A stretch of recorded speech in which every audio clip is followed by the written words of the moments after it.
Hello नमस्कार सत श्री अकाल केम छो कस्से काय केरो हाल है केना छे यहाँ सब कैसन बानी हाउ आर यू कैसे हैं आप लोग केमो नाचो मनक्कम खम्भा गनी हुकुम केमती अच्छंते की खबर नमस्तुभ्यं राधे राधे राम राम। देवी और सज्जनों, आज हमारे साथ एक ऐसे विद्वान हैं जिन्होंने समाज के कल्याण के लिए अपने पर्सनल लाइफ को, व्यक्तिगत जीवन का त्याग कर दिया। आप जब इनके जीवन की घटनाओं को सुनेंगे तो हो सकता है आप यकीन ना करें। इन्होंने एक गीता नाम का जो हमारा महाग्रंथ है उसको 18 अध्याय का जो है 22 खंड में लिखा है। और साधारण चीज है, आज तक कोई नहीं लिखा है ऐसा। अब उसमें अध्याय ही 18 है और एक पेज यानी कि एक अध्याय का उन्होंने लगभग 250 से 300 पेज के एक एक किताब लिखे। इन्होंने अभी ये भी हमें बताया ऑफ कैमरा कि आल्हा और उदल जो थे, एक नई बात आपको पता लगेगी, ये भगवान श्री कृष्ण और बलराम के अंश थे या वही दूसरे रूप में आए थे वे। उस पर में भी हम लोग चर्चा करेंगे, पूछेंगे इनसे आखिर वो कैसे, और गीता से संबंधित, द्वापर युग से संबंधित, महाभारत से संबंधित और भी विभिन्न विषयों पर में इनसे हमारी चर्चा होगी। तो प्रभु जी आपका बहुत बहुत स्वागत है। हरे कृष्ण। हरे कृष्ण। हम लोग बहुत दिन से तलाश में थे ऐसे विद्वान की जिनसे गीता के बारे में, महाभारत के बारे में, द्वापर युग के बारे में कुछ ऐसे प्रश्न पूछे जाएं जिसका एक सामान्य व्यक्ति उत्तर नहीं दे सकता। लेकिन आपके माध्यम से आज हमारे साथ जो 18-20 लाख लोग जुड़े हुए हैं उन सभी के पास में ये पहुंचे और लोग जाने। सबसे पहला मेरा प्रश्न आपसे गीता शब्द पर में ही है कि गीता शब्द का निर्माण कैसे हुआ, गीता शब्द का अर्थ क्या होता है। अगर गीता का अर्थ गाना होता है तो क्या भगवान श्री कृष्ण ने कुरुक्षेत्र में गीत गाया था, क्या है इसके बारे में थोड़ा देखिए, गीता शब्द का अर्थ है, ये गीता शब्द स्त्रीवाचक है और गीत शब्द पुरुषवाचक है। तो कोई गीत जो है अगर बड़ा होता है तो उससे पुरुषवाचक शब्द दिया जाता है, और जब कोई गीत छोटा होता है तो उसको स्त्रीवाचक शब्द दिया जाता है। तो गीता जो है ये भगवान के मुख से निकला और भगवान का संदेश है जो कि संक्षिप्त रूप में है, क्योंकि कुरुक्षेत्र के युद्ध के समय, युद्ध के प्रारंभिक अवसर पर जो भगवान ने उपदेश दिया तो वो जो है संक्षिप्त रूप। लेकिन वही गीता जो है जब भगवान ब्रह्मा जी को प्रदान करते हैं तो वो जो है गीता नहीं कहलाती, वो कहलाता है श्रीमद् भागवत। अच्छा। तो यही जो गीता की जो परंपरा हम अगर देखें तो दूसरे प्रकार से वो ब्रह्मा जी से प्रारंभ हो रही है। यानी कि श्रीमद् भागवत और गीता दोनों एक ही है जी। ये गीता का ही जो विस्तृत रूप है वो श्रीमद् भागवत है। तो हमारी जो परंपरा है वो ब्रह्मा जी से आ रही है और ये 4 परंपराएं हैं, वैष्णवों की 4 परंपराएं हैं जो भगवान से जो है ये चल रही हैं।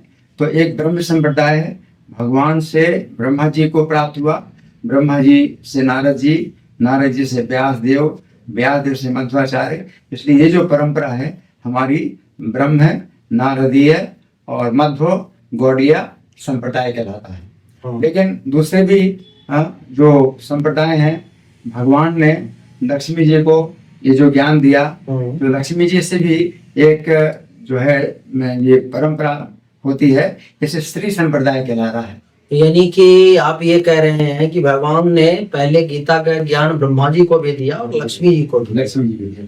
तो 4 लोगों को दिया। अच्छा। भगवान ने ब्रह्मा जी को दिया तो ब्रह्म संप्रदाय उनकी ब्रह्मा जी से चला रहा है ब्रह्म संप्रदाय। लक्ष्मी जी को दिया तो श्री संप्रदाय, जिसमें रामानुजाचार्य हुए। अच्छा। और भगवान ने 4 कुमारों को भी ये ज्ञान दिया। अनंत कुमारों, हाँ 4 कुमार, तो कुमार संप्रदाय कहलाता है। अच्छा। इसमें निम्बार्काचार्य। हाँ।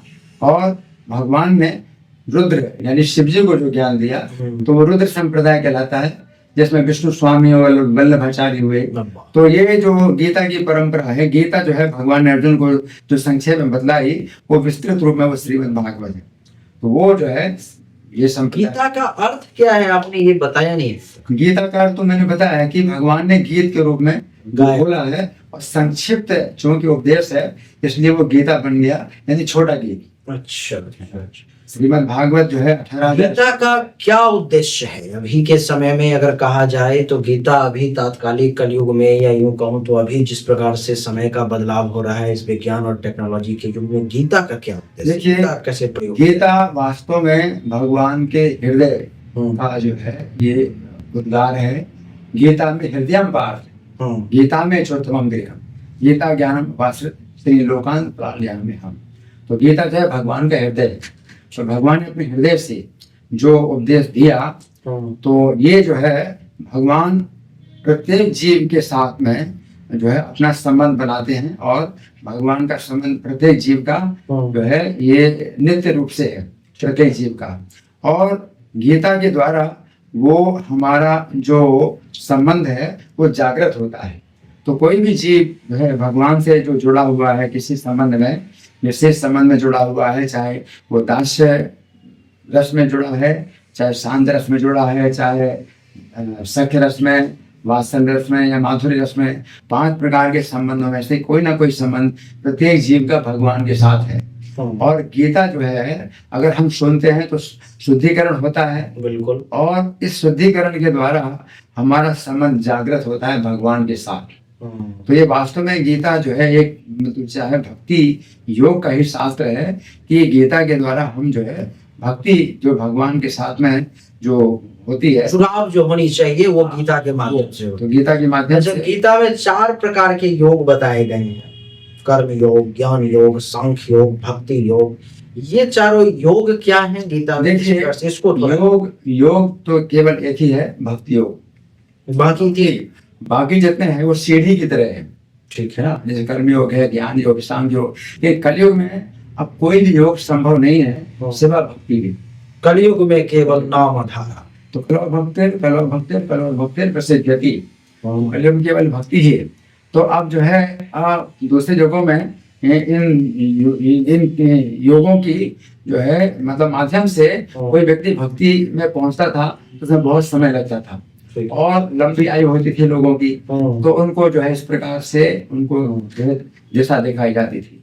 कलयुग में चूंकि लोग बहुत कम आयु के हैं, उसमें बताया गया है कि मंदा सुमंद मतिया प्रायणान पाय श्वासभ्य लाभस्मिन योगे तना, कि प्रायः लोग जो है अल्प आयु वाले हैं और मन उसमें भी आयु थोड़ी है, उसमें भी जो है मंद है, आलसी है, सुमंदमती और बुद्धि भी बहुत कम है, और मंद भाग्य भी बहुत कमजोर है, और उपद्रवता और जीवन में बहुत सी बाधाएं हैं। तो इस कारण से अब कलयुग में सीधा भक्ति का ही, यानी सबसे श्रेष्ठ योग जो चारों में है वो आप ये कह रहे हैं कि भक्ति का ही रास्ता है, बाकी के चक्कर में ना पड़े, भगवान के शरण में जाए, भक्ति करें, उसी से कल्याण होगा। जी।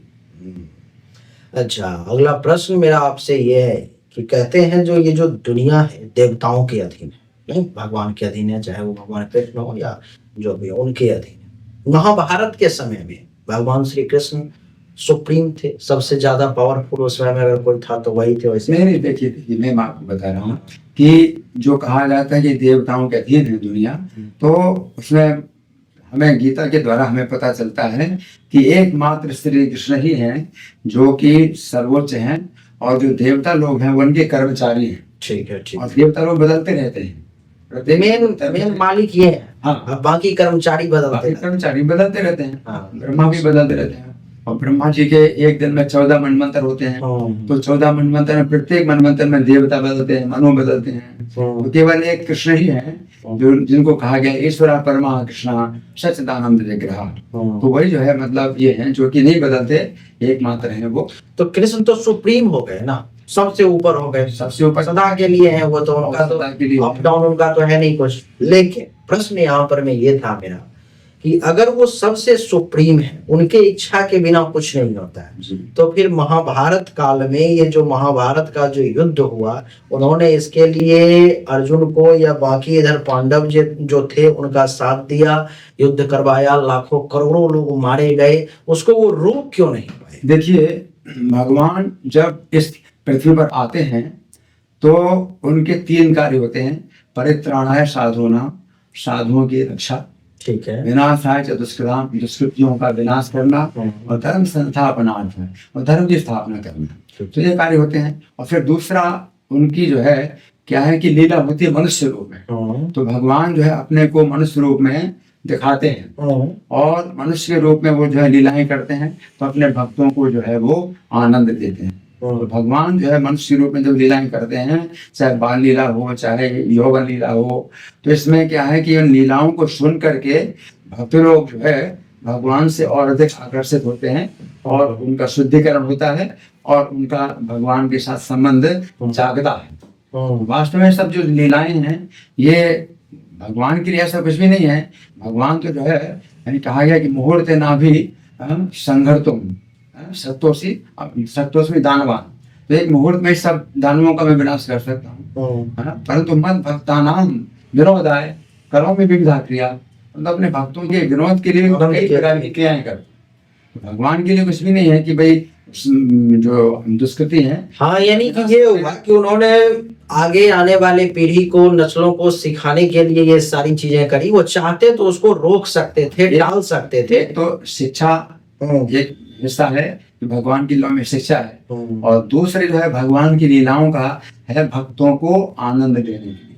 उसको भक्ता नाम विनोद है, तो भक्तों के विनोद के लिए ब्रह्म भी चाहिए। तो एक कार्य जो है जरा सा कार्य है, वो दुष्टों का विनाश कर देंगे, ठीक है, अपने भक्तों को सुख पहुंचाने के लिए इस प्रकार की लीलाएं करते हैं, और वो लीलाएं छोड़ के जाते हैं ताकि जो भक्त हैं वो उनमें जो है आनंद लें, और उस प्रकार से उनके धाम में। अच्छा, भगवान श्री कृष्ण भगवान थे तो उन्होंने युद्ध में छल का सहारा क्यों लेना पड़ गया उनको? चाहे वो जयद्रथ का वध हो या भीष्म पितामह का वध करना हो, उनको छल का सहारा क्यों? देखिए, इसमें भगवान ने शिक्षा दी। वो तो मनुष्य लीला कर रहे हैं, तो उनको तो छल के सहारे की कोई आवश्यकता नहीं। तो भगवान शिक्षा देते हैं कि ऐसी स्थिति में कोई व्यक्ति जो है अगर छल का सहारा लेता है, तो धर्म की रक्षा के लिए अगर अधर्म और छल नहीं करना, हाँ, झूठ का प्रयोग किया जाए, तो वो भी जो है धर्म है। वाह वाह वाह। अच्छा, कृष्ण का विवाह रुक्मिणी से हुआ, लेकिन बीच में ये राधा वाला जो प्रसंग है, ये क्या उन्होंने राधा से क्यों नहीं विवाह किया? देखिए, या राधा से विवाह किया है उन्होंने? देखिए, ये तो तत्व हमें जानना पड़ेगा कि राधा का तत्व क्या है और कृष्ण तत्व क्या है जी। वास्तव में श्री कृष्ण का जो धाम है वो गोलोक धाम है, और वो वैकुंठ धाम से भी ऊपर गोलोक धाम है, जहाँ वे श्री कृष्ण रहते हैं, गोप वेश में रहते हैं, और वहाँ राधा रानी उनकी जो है सहचरी हैं, आराधनी शक्ति हैं, और उनके जो है माता पिता नंद महाराज, वो मनुष्य लीला भी वहां पर करते हैं गोलोक धाम में, और वो जो है सबसे ऊपर भी हैं। तो जब भगवान गोलोक धाम से उतर के आते हैं, तो राधा रानी उनकी जो आराधनी शक्ति हैं वो भी आती है इस पृथ्वी में, और विशेष रूप से इस लीला में जो रस की लीला है, इसमें उनका जो है वो विशेष रूप से संबंध परकीय रस में होता है। परकीय रस का मतलब है कि जो विवाहिता हैं वो राधा रानी विवाहिता हैं, गोपियां विवाहिता हैं, और कृष्ण से प्रेम करती हैं, वो परकीय भाव में। और उस तरह से कोई स्त्री अगर कृष्ण को अपना पति बनाए, जबकि उसका पति है, और पति बनाए और उसका स्मरण करे, तो कोई भी स्त्री अगर ऐसे संबंध बनाती है किसी दूसरे पुरुष के साथ में, तो वो तो निंदा की बात होती है। लेकिन इस प्रसंग में जब कृष्ण के साथ में उनकी आसक्ति होती है, तो वो जो है आसक्ति जो है वो बहुत तीव्र होती है। और विवाहिता स्त्री है तो वो अपने बच्चों में और घर में भी उसकी जो है मतलब उसका जो है मन बटा रहता है। लेकिन जब बड़ाए पुरुष के रूप में जब कृष्ण का चिंतन करती हैं, तो उनका जो है मन पूरा का पूरा जो है उसी तरफ रहता है कि पति के रूप में उनको कैसे प्राप्त किया जाए। तो वो जो वियोग की भावना है और जो मिलन की इच्छा होती है वो बहुत तीव्र है। तो ये परकीय रस जो है भगवान ने यहाँ पर आस्वादन किया राधा रानी के साथ में, गोपियों के साथ में, और जो बहुत उच्च स्तर के जो भक्त होते हैं वो इस प्रकार से अनुभव करते हैं। तो वो परकीय रस जो है वो भगवान के साथ में, इसी कारण से उन्होंने उनसे विवाह नहीं किया। जो बिना विवाह नहीं हुआ है, तो उनके मन में ज्यादा तीव्र इच्छा है इनसे मिलने। इसका मतलब राधा रानी का विवाह किसी और के साथ हुआ था? हाँ, अच्छा। ऐसे बताया जाता है। किसी कल्प में ऐसा ही राधा रंग में नहीं हुआ, लेकिन कृष्ण भी वो उनके पति हैं, लेकिन विवाहित नहीं है। और फिर कभी ये बताया जाता है कि ब्रह्मा जी ने विवाह किया तो उस समय जन शून्य स्थान में केवल गंधर्व और विद्याधर वो ही देख रहे थे। ब्रह्म वैवर्त पुराण में इसका वर्णन है जी, जो कृष्ण और राधा का विवाह हुआ है सुनसान सुनसान जगह पर में, जहाँ पर मैं केवल देव नहीं जो है सो। जी।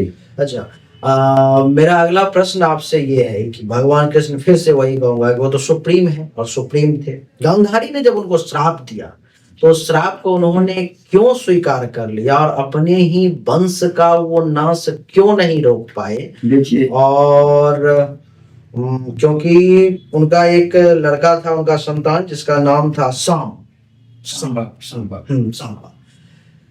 उसकी मानसिक स्थिति ठीक नहीं थी। वो केवल कुकृत्य, ज्यादा से ज्यादा खराब कर्म, चाहे वो ऋषियों का अपमान हो या बाकी माता पिता का अपमान हो, जो भी हो, कृष्ण के विरुद्ध ही ज्यादातर वो चलता। उसके मस्तिष्क को वो क्यों नहीं नहीं देखिए, मैं अब आपको जो है ऊपर ले जा रहा हूँ कि सबसे ऊपर जो कृष्ण है, तो सबसे पहली बात यह है कि भगवान तो मनुष्य लीला कर रहे हैं। गांधारी ने जो शाप दिया कृष्ण को, तो उसमें गांधारी का बहुत बड़ा अज्ञान था कि जो कृष्ण को शाप दिया।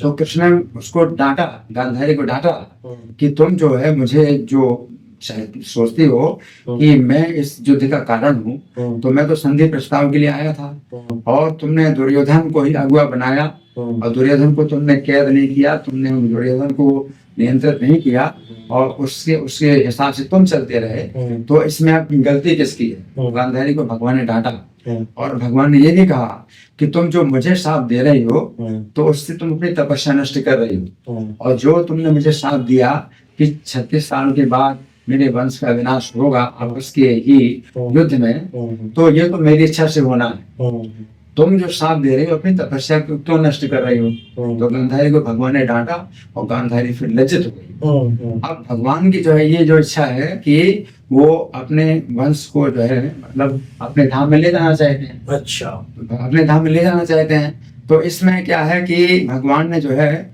ये इस प्रकार की लीला रची। तो इसमें क्या है कि भगवान के जो पुत्र हैं शाम आदि हैं, तो ये लोग जो है मतलब ऐसा करते हैं हंसी मजाक में। तो शाम को जो है उन्होंने गर्भवती स्त्री का रूप बना दिया और ऋषियों के पास गए। तो इसे शिक्षा देते हैं भगवान कि चाहे भगवान के ही पुत्र क्यों ना हो, लेकिन जो भगवान के भक्त हैं, महात्मा हैं, साधु हैं, तो उनका अगर अपराध करते हैं तो भगवान भी उनका जो है फिर सहयोग नहीं करते, उनकी रक्षा नहीं करते। यानी कि कर्म का फल सबको भुगतना ही पड़ेगा, चाहे वो दुनिया में भगवान का ही विशेष ना वो बात नहीं है। अच्छा, भगवान जो है भगवान सबकी रक्षा कर सकते हैं। अच्छा। लेकिन अगर हम वैष्णव का अपराध करते हैं तो भगवान वैष्णवों का इतना पक्ष लेते हैं कि अपने पुत्रों का भी जो है वो विनाश होने देते हैं। अच्छा, यहाँ पर ये भगवान ने ये दिखाया है कि यानी कि कर्म के फल को भी भगवान रोक सकते हैं। आप ये कह रहे हो? तो भगवान सब रोक सकते हैं, जैसे इसमें शिक्षा की दृष्टि से। लेकिन वो जो यदुवंशियों का संहार हुआ वो तो वैकुंठ की प्राप्ति हुई। और भगवान तो उस तरह से अपनी लीला समाप्त करके वो चले गए। तो इसमें कोई वो नहीं है भाई संहार हुआ और कोई इसमें अपनी इच्छा से उन्होंने उन चीजों को किया। लेकिन ये जो प्रश्न जो यहाँ पर में आया, जो भगवान कर्म के फल को भी रोक सकते हैं। भगवान सब कुछ कर सकते हैं, लेकिन भगवान ये दिखाना चाहते हैं कि एक ये भी धर्म की स्थापना भगवान ने की, एक शिक्षा दी कि हम लोग जो है जो साधु संत होते हैं, विरक्त महात्मा होते हैं, उनके साथ में जो है हमें। ऐसा कोई व्यक्ति है आज तक जिसको कर्म का फल ना मिला हो, भगवान ने रोक दिया हो? पहले बात पूरी होनी चाहिए कि उनके साथ हम अपराध ना करें। ठीक है। जो भगवान को समर्पित भक्त होते हैं, वैष्णव होते हैं, तो उनका हम जो है अपराध ना करें कि भाई हम भगवान के पुत्र हैं, हम भगवान के वंशज हैं। इस तरह से भगवान जो है वो नहीं चाहते कि उनके भक्त जो है उनको ज्यादा प्रिय हैं, अपने शरीर से ज्यादा प्रिय उनके भक्त हैं। बिल्कुल। तो ये शिक्षा भगवान ने दी कि ऐसा करें, ये शिक्षा है। लेकिन प्रश्न मेरा ये है कि कर्म के फल को भी क्या भगवान टाल देते हैं? देखिए 3 प्रकार के कर्म होते हैं। एक तो संचित है। संचित कर्म हमारे जो है करोड़ों जन्मों के संचित कर्म हैं, जो कि सुरक्षित हैं और वो हमें फल देंगे और उसके लिए करोड़ों जन्म हमें लेने पड़ेंगे। ठीक है। ये भक्ति के द्वारा भगवान कर्माणि निर्धाति किंतु च भक्ति भाजाम, तो वो संचित कर्म जो है सब जला डालते हैं। तो ये भगवान की भक्ति से वो संचित कर्म जल जाते हैं, वो हमें पता नहीं चलता, हम नहीं जानते, ये वो भगवान जला डालते हैं। अच्छा, अब दूसरा है प्रारब्ध।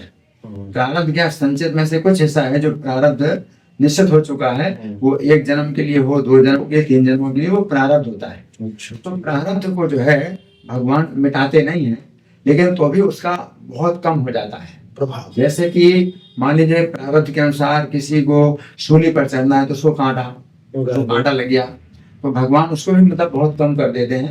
लेकिन वो प्रारब्ध होता है, फिर भी वो 1 जन्म या 2 जन्म या 3 जन्म तक चल सकता है, लेकिन उसका वैकुंठ जाना निश्चित हो चुका है और उसका जो क्रियमाण है वो बंद हो गया, उसके नए कर्म नहीं बन रहे। तो भक्ति के द्वारा क्या है कि उसके नए कर्म नहीं बनते हैं और संचित कर्म तो पूरे भस्म हो गए। प्रारब्ध जो होता है उसके अनुसार उसको 1 जीवन या 2 जीवन, नए कर्म नहीं बनते हैं, ये समझ में नहीं है। नए कर्म नहीं बनते हैं क्योंकि भगवान की भक्ति में वो लगा हुआ है। तो जो भी वो कर्म करता है, जैसे भगवान के आदेश से अर्जुन युद्ध कर रहे हैं ना, तो अगर अपनी इंद्रिय तृप्ति के लिए युद्ध करेंगे कि हमें चाहिए, तो उनका कर्म बनेगा। बिल्कुल, लेकिन भगवान के आदेश से वो कर रहे हैं तो उनका कोई कर्म नहीं बन रहा, यानी कि उनकी इच्छा को मान करके कर रहे हैं, तो उसको तो नया कर्म नहीं बनना उनका, उसको कहते हैं क्रियमाण समाप्त हो गया।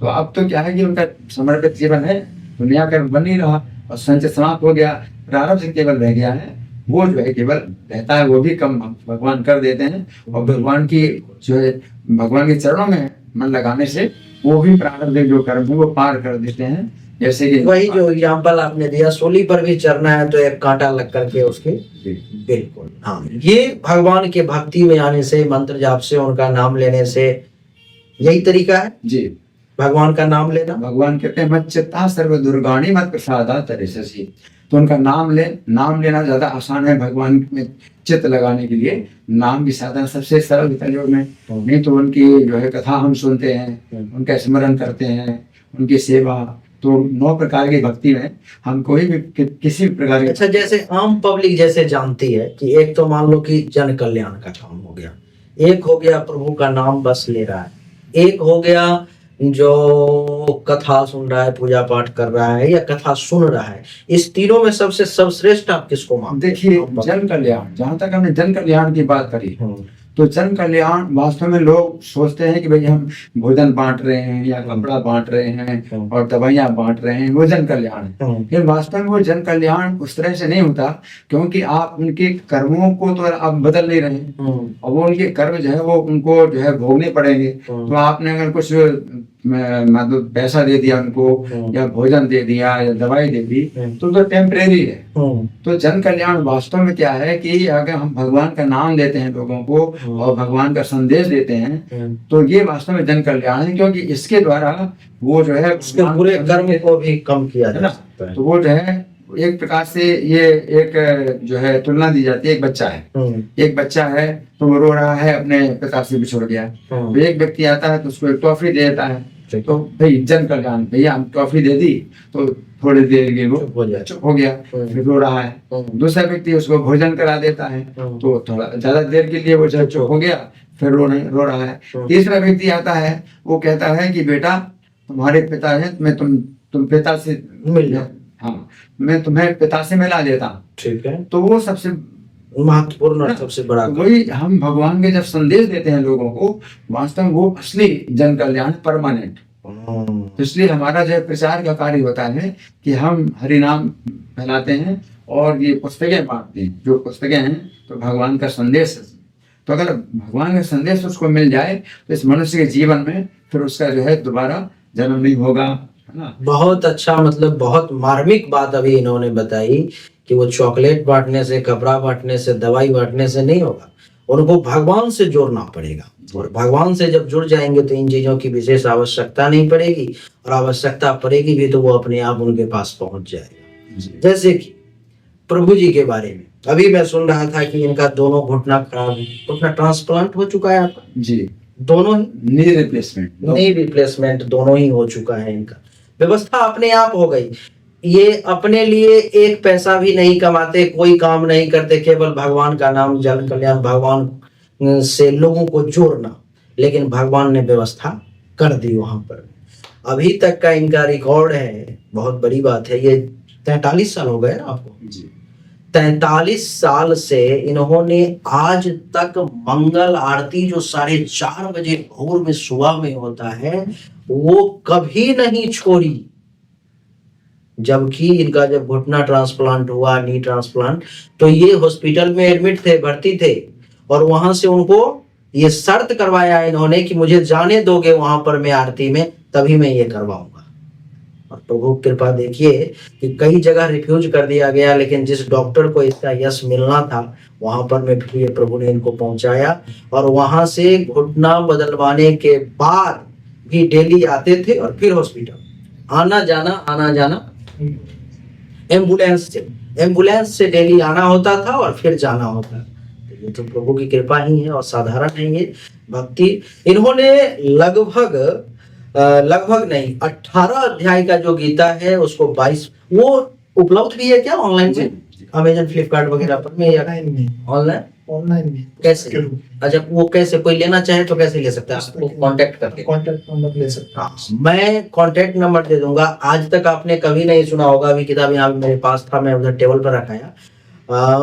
18 अध्याय के गीता को 22 खंड में लिख देना ये असाधारण है। एक किताब पढ़ना मुश्किल हो जाता है लोगों को, नहीं, एक गीता केवल जो 200-300 पेज का है वो लोग नहीं पढ़ पाते, कहते हैं बहुत बोरिंग है, पढ़ने में दिक्कत होती है, निरस है।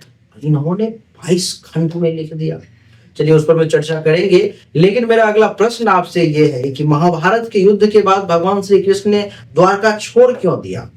देखिए, महाभारत युद्ध के बाद भगवान ने जो द्वारका छोड़ा, तो उन्होंने जब द्वारका का निर्माण कराया था तो समुद्र के बीच में, समुद्र से जो है जगह भगवान ने प्राप्त की थी।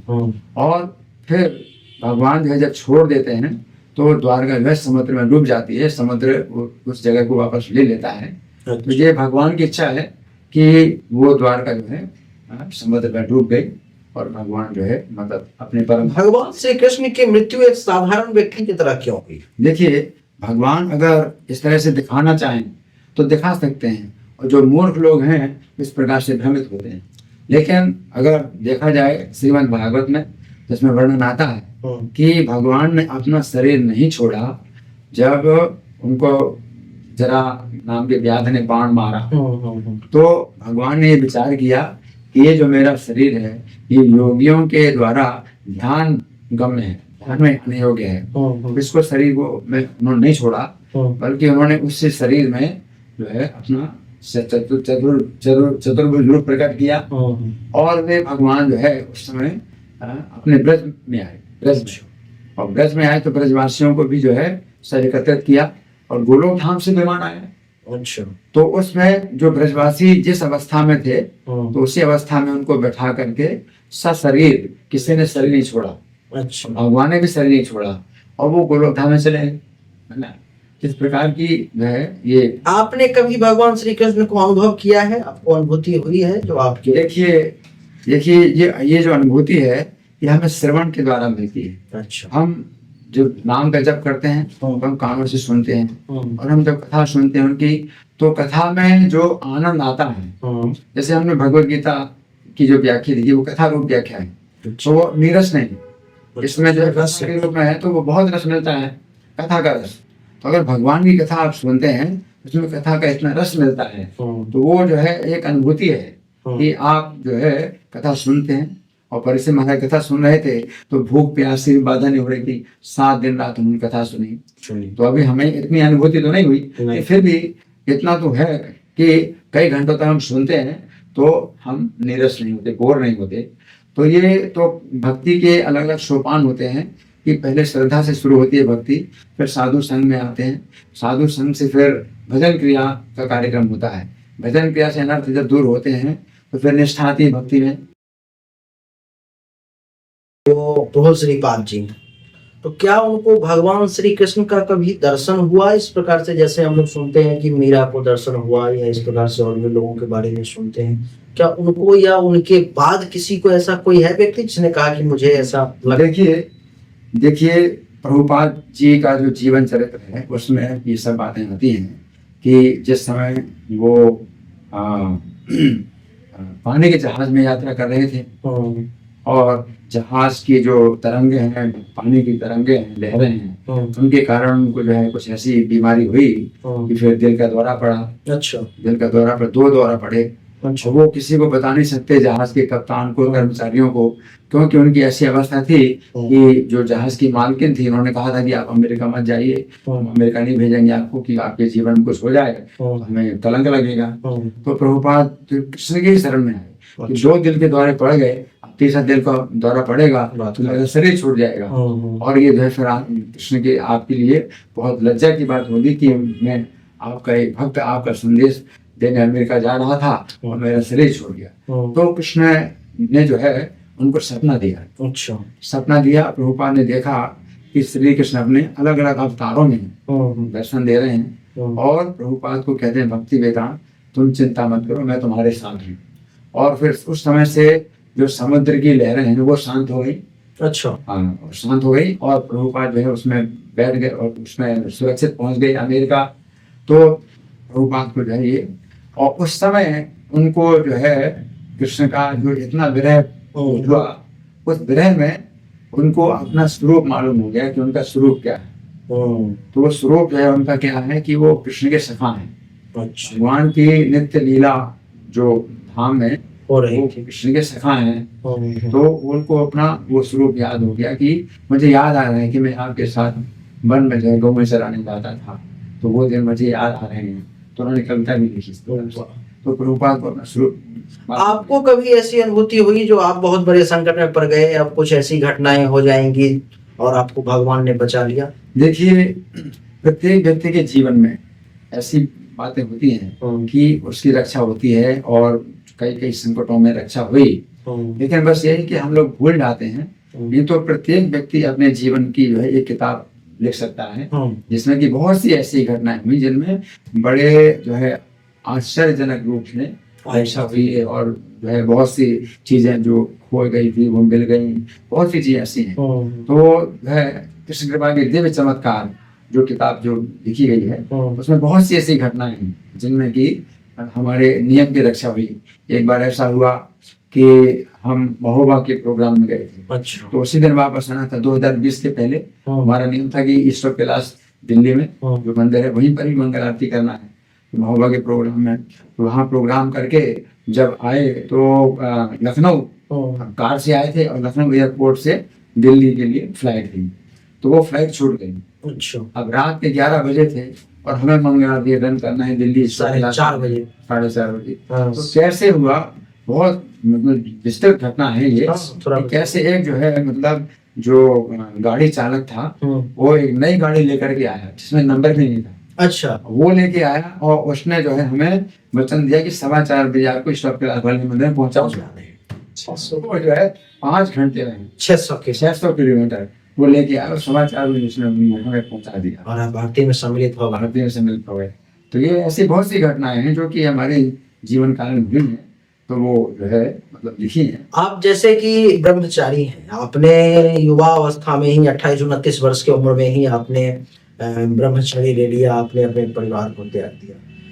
इस क्षेत्र में क्या होता है कि जब भी लोग भक्ति के क्षेत्र में आते हैं या कथा के क्षेत्र में हो या इस प्रकार की जितने भी धर्म कर्म की चीजें, उसमें उनको काम और वासना बहुत परेशान करती है। क्या आपके साथ ऐसा नहीं हुआ, और अगर हुआ तो फिर कैसे आपने इस पर मालूम? देखिए, ये जो है होता है, लेकिन हमें जो शिक्षा दी जाती है वो ये दी जाती है कि हम भक्ति के नियम को ना छोड़ें, मंगल आरती किसी प्रकार से ना छोड़ें। और रात में कई बार ऐसा हुआ कि हम सो नहीं पाए। अच्छा। तो अभी हम मंगल आरती में आए और कभी इतने बीमार पड़ गए कि हम खड़े नहीं हो सकते, तो हमें जो है उठा करके लाए, तो मंगल आरती में लाए। तो इस तरह से इतने कष्टों में भी जब हम लगे रहते हैं, इस नियम के पालन में लगे रहते हैं, तो फिर शुद्धिकरण होता है। और ये रजोगुण से उत्पन्न जो काम वासना है, तो ये जो है हमारा जो कम हो जाता है, रजोगुण भी कम हो जाता है और सत्वगुण में आ जाता है। ठीक है। तो जब सत्वगुण में आ जाते हैं, रजोगुण कमजोर हो जाता है, तो रजोगुण से उत्पन्न जो होने वाली काम वासना वो भी कमजोर हो जाती है। अच्छा, तो इसके लिए क्या है, कितने समय के बाद आपको ये परेशान करना छोड़ दिया इसने? देखिए क्योंकि मन तो चंचल है। देखिए इसमें परसेंटेज कम होता जाता है, ये कोई बिंदु नहीं होता कि एकदम से बंद हो जाए। 100% से हमें 99% हुआ, फिर 1% और कम हुआ, 1% और कम हुआ। तो इस तरह से एक साल में भी मान लो अगर 1% कम होता है तो इससे भी बहुत बड़ी मतलब उपलब्धि मानी जाए, तो कई जन्मों की बीमारी। सही बात। तो हम क्योंकि इससे तो ऋषि मुनि कोई बच नहीं पाए, ब्राह्मण देवता कोई भी बच नहीं पाए इससे तो। लेकिन यहाँ पर क्या है, भक्तों का संग है।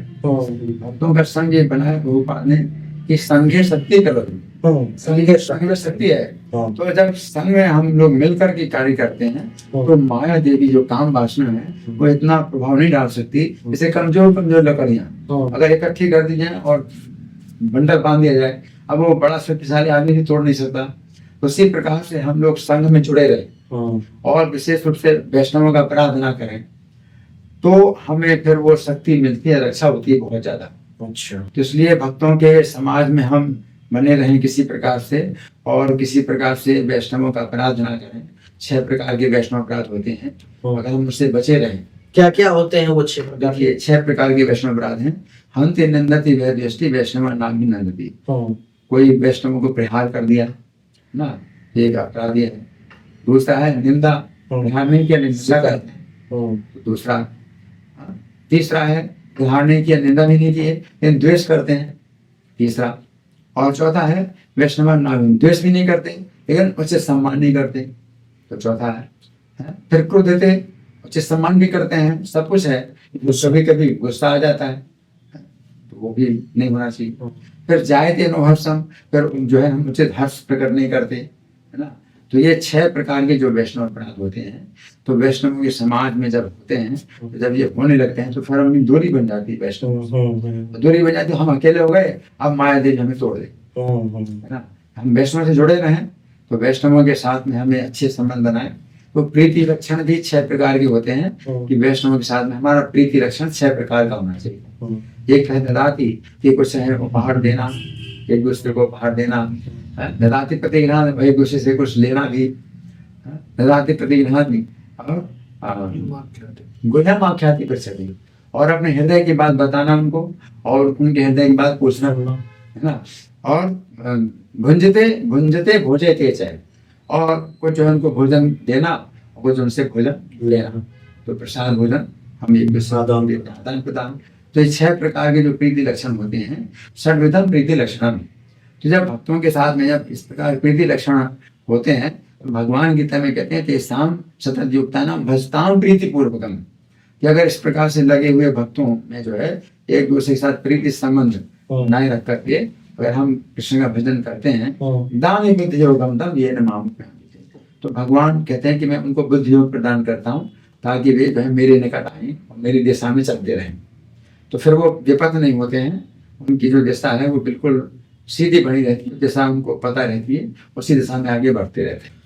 थोड़ा सा हम लोग बात करेंगे आल्हा उदल के बारे में भी। आप ये कैसे मानते हैं, क्योंकि ऐसी कौन सी घटना हुई आल्हा उदल के जीवन में जो आप समझ रहे हैं कि वो कृष्ण और बलराम के वो अवतार है? देखिए की कथा तो उनकी कुछ, देखिए इस संबंध में शास्त्र ही प्रमाण है। हाँ, क्योंकि भगवान कहते हैं तस्मात् शास्त्रम प्रमाणन्ते कार्याकार्य व्यवस्थितो, कि जो कुछ भी मतलब सही या गलत है ये समय शास्त्र ही प्रमाण है। ठीक है। तो पहले हमने आल्हा उदल की बहुत सी कथाएं पढ़ी और हमने गाए भी, हम बहुत गाते थे, लोग सुना करते थे। लेकिन जब हम भक्ति की लाइन में आ गए तो हमको लगा ये तो लौकिक सब है, तो इनकी वीरता की कथाएं हैं, तो ये तो जो है कुछ आध्यात्मिक नहीं, तो हमने छोड़ दिया। लेकिन फिर एक बार भविष्य पुराण का जो है एक संक्षिप्त अंक, तो कल्याण गीता प्रेस गोरखपुर से छपता है, तो वो हमारे हाथ में आ गया। और ऐसे बीच में खोला तो हमने देखा फिर आह्लाद और उदल, तो उदल को उदय सिंह बताया गया है और आह्लाद को आह्लाद बताया गया।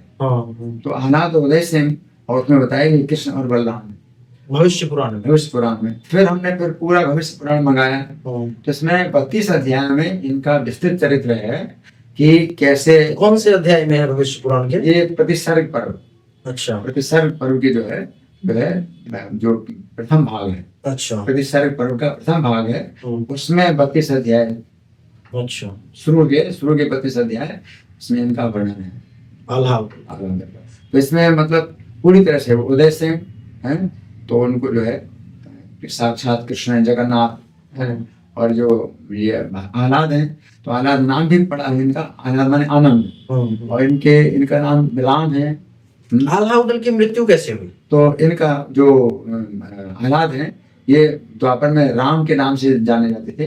राम का मतलब आनंद, तो वही जो है आह्लाद का मतलब आनंद है। द्वापर में या त्रेता में? तो द्वापर में जो राम थे और कृष्ण थे।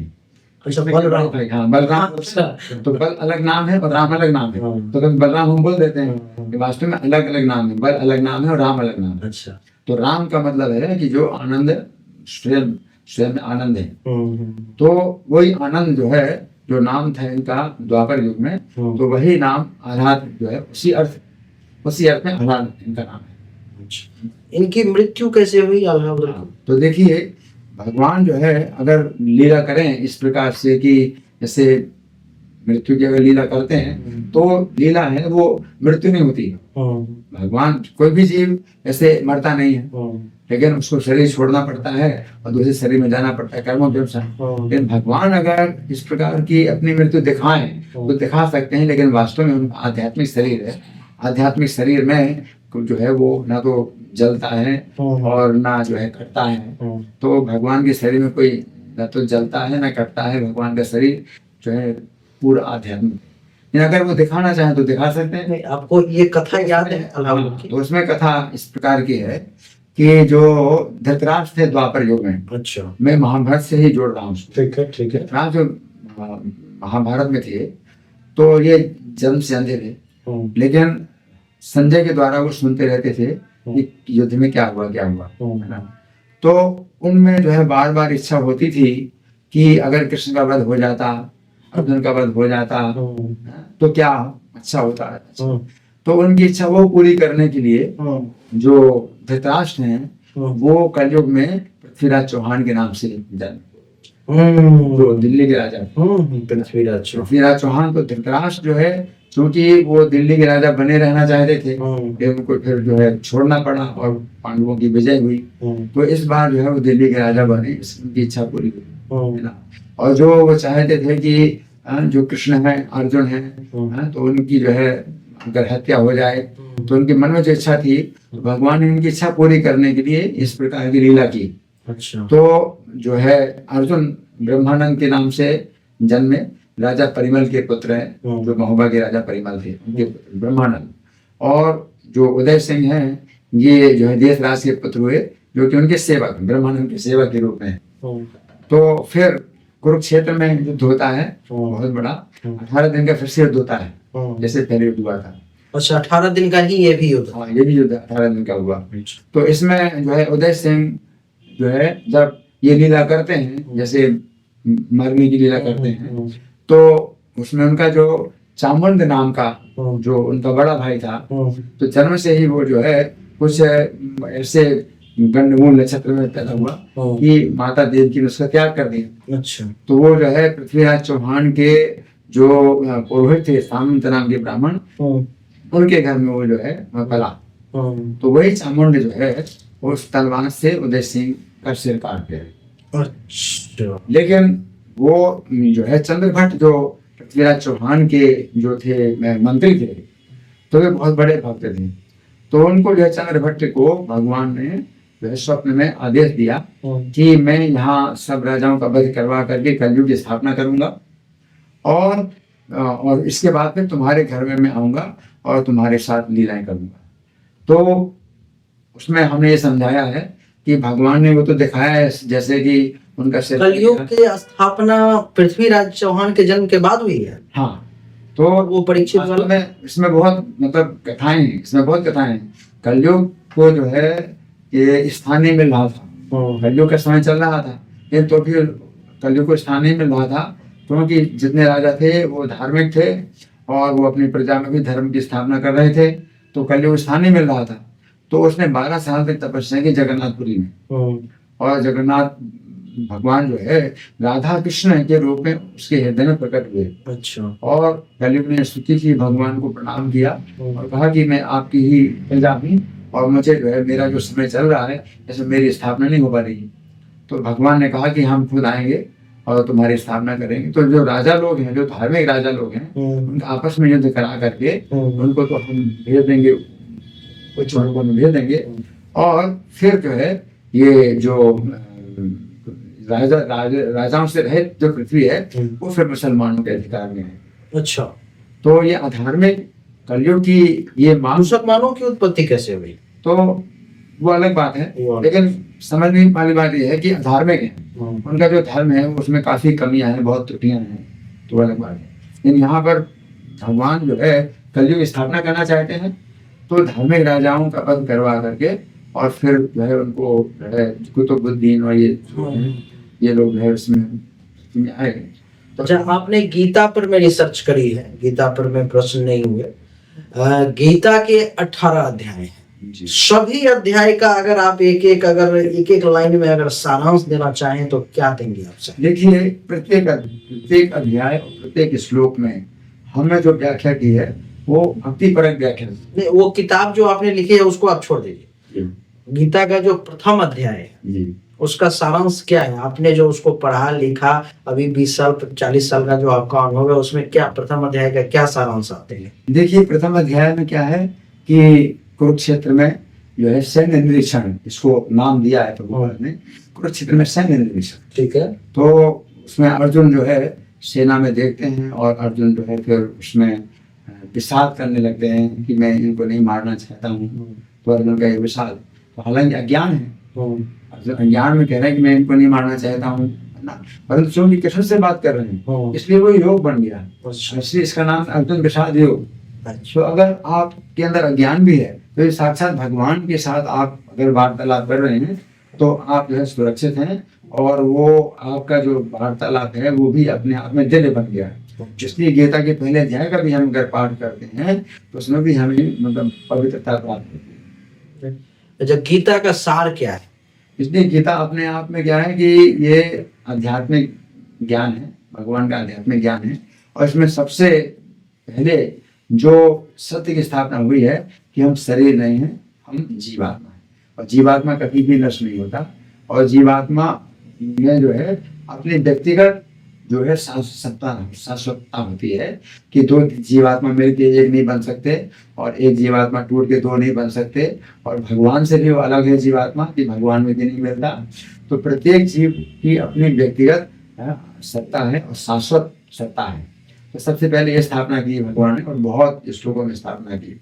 तो गीता का सबसे पहला सिद्धांत यह है, इसलिए हम इसी सिद्धांत पर ही सबसे पहले चुनौती देते हैं आज की शिक्षा को, कि आज की शिक्षा इसको नहीं मानती।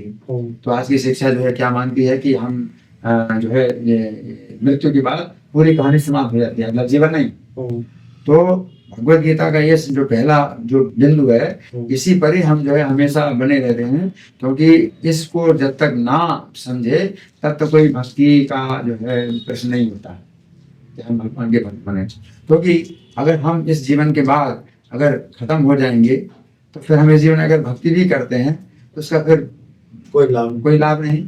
तो यानी कि इसका सारांश ये हुआ, क्या हुआ सारांश इसका? थोड़ा संक्षेप सारांश ये है कि जो जीवात्मा है ये जन्म मरण के कष्ट हमेशा भोगता रहेगा जब तक कि कृष्ण की शरण ना ले, और कृष्ण की शरण लेता है तो कृष्ण के धाम में जाएगा, तो अपना वो घर है, वो अपना घर है, भगवान के साथ अपना शाश्वत संबंध है, वो प्राप्त कर। ये जीवात्मा और आत्मा अलग अलग है या एक ही है? देखिए, आत्मा के जो है कई अर्थ होते हैं। अच्छा। कई अर्थों में आत्मा शब्द का प्रयोग होता है, जीवात्मा के अर्थ में भी होता है और परमात्मा के अर्थ में होता है। तो जीवात्मा परमात्मा दो आत्माएं प्रत्येक जीव के शरीर में है, प्रत्येक जीवात्मा और परमात्मा। तो परमात्मा कृष्ण के ही विस्तार हैं जो प्रत्येक जीव के साथ मित्र के तरह रहते हैं। अच्छा ना, लेकिन वो विभक्त नहीं है, लेकिन विभक्त जैसे लगते हैं वो ऐसे रहते हैं प्रत्येक जीव के साथ में। तो आत्मा का जो है शब्द का प्रयोग कभी परमात्मा के अर्थ में होता है, कभी जीवात्मा के अर्थ में होता है, और आत्मा शब्द का प्रयोग कभी मन के अर्थ में होता है। तो भाव बस अपना। अच्छा, हमारे द्वारा जो कर्म किए जाते हैं उसका परिणाम अच्छा या बुरा किसको मिलता है, जीवात्मा को या परमात्मा को? नहीं, या ऐसे देखिए, जो परमात्मा है वो जीवात्मा के साथ में रहते हैं। ये जीवात्मा के कर्मों से उनका कोई संबंध नहीं होता।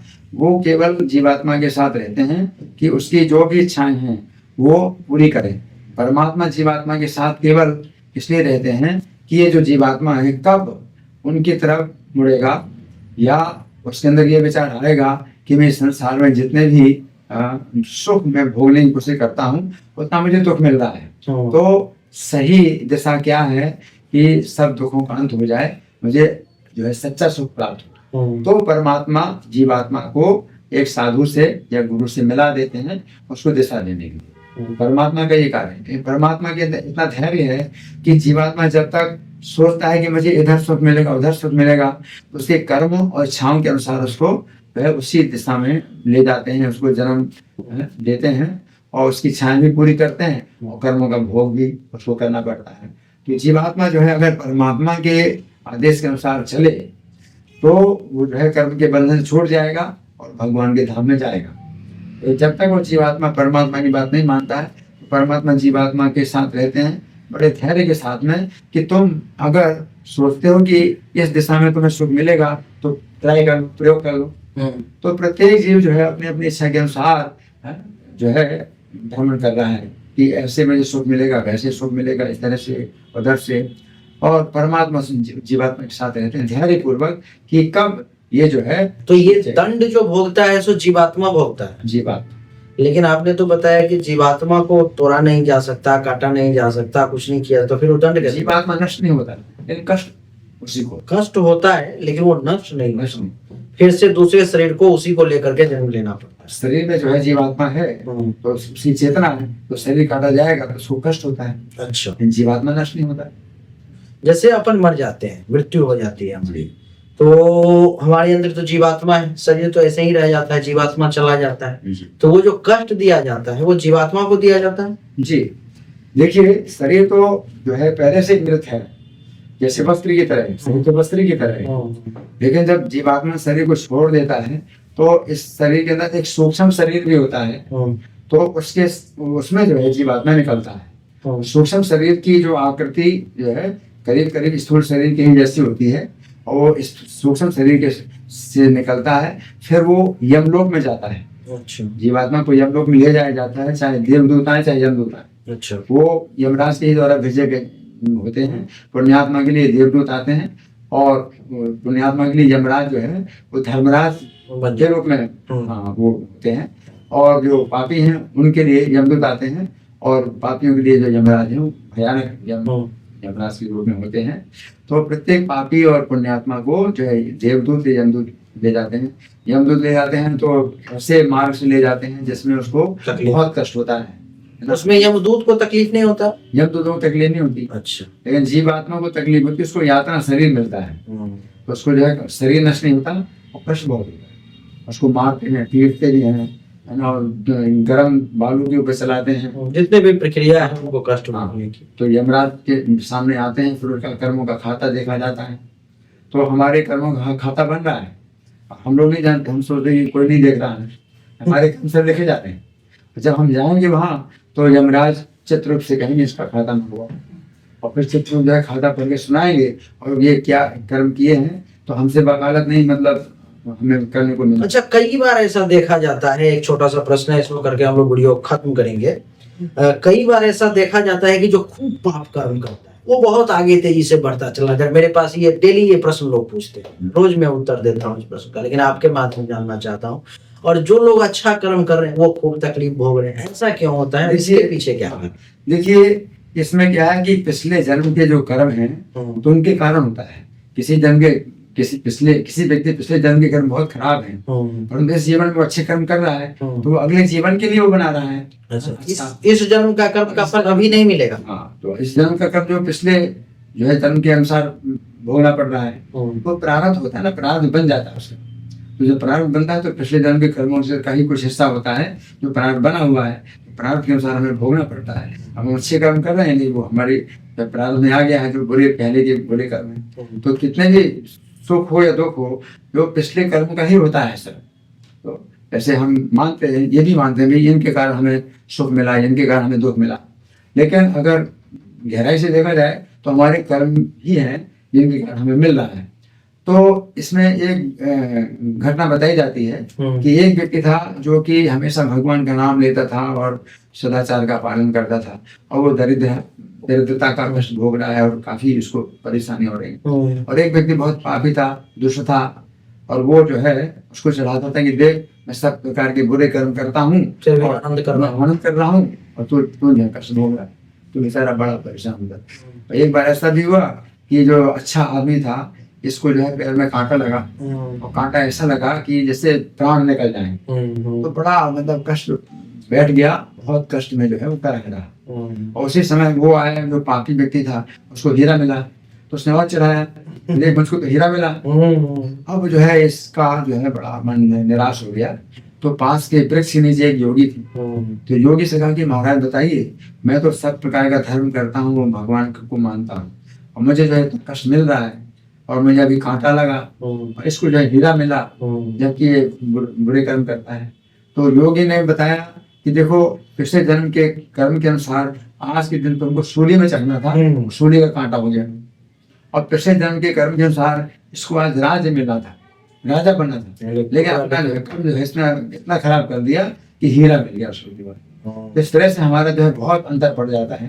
यही बात है और सच्चाई यही है देवी और सज्जनों, जो आपके द्वारा डेली मुझसे लगभग 1000 से 1500 लोग रोज संपर्क करते हैं, लगभग 50 से 100 लोग रोज फीस जमा करते हैं। धर्मात्मा प्रवृत्ति के जो लोग होते हैं, जब उनको कर्म बहुत अच्छा करते रहते हैं, भगवान का खूब नाम लेते रहते हैं, और फिर मुझसे पूछते हैं गुरुदेव मेरे साथ वाला जो वो व्यक्ति है वो इतना बुरा कर रहा है, वो देखो दिन दोगुना रात चौगुना आगे बढ़ता चला जाए, अब मैं भगवान का नाम ले रहा हूँ फिर भी दुखी हूँ, परेशान हूँ। उसका कारण यही है, आपका पूर्व जन्म का कर्म भी जो है इस जन्म में मायने रखता है। और इन्होंने जैसे कि बताया कि आपका जो कर्म आप बहुत अच्छा कर रहे हो, बहुत अच्छा कर रहे हो, उसके बदौलत आपके जो बुरे कर्म हैं उसका भी प्रभाव कम हो जाता है, नहीं।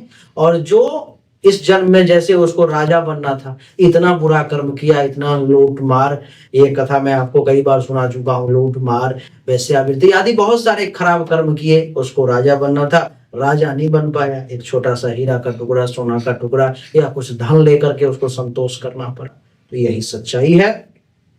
चलिए बहुत अच्छा लगा, आपसे बहुत सारी बातें हुई, मजा आ गया, लोगों को भी बहुत अच्छा लगेगा। इसमें केवल ज्ञान की ही बातें हुई हैं, लेकिन इस प्रकार से आपने बताया जो लोगों को सुनने में भी काफी अच्छा लगेगा। आपका बहुत बहुत धन्यवाद, और प्रभु कृपा रही तो एक बार फिर से हम लोग कभी बातचीत करेंगे, चर्चा करेंगे, जनता का जैसा प्रश्न रहेगा वैसा।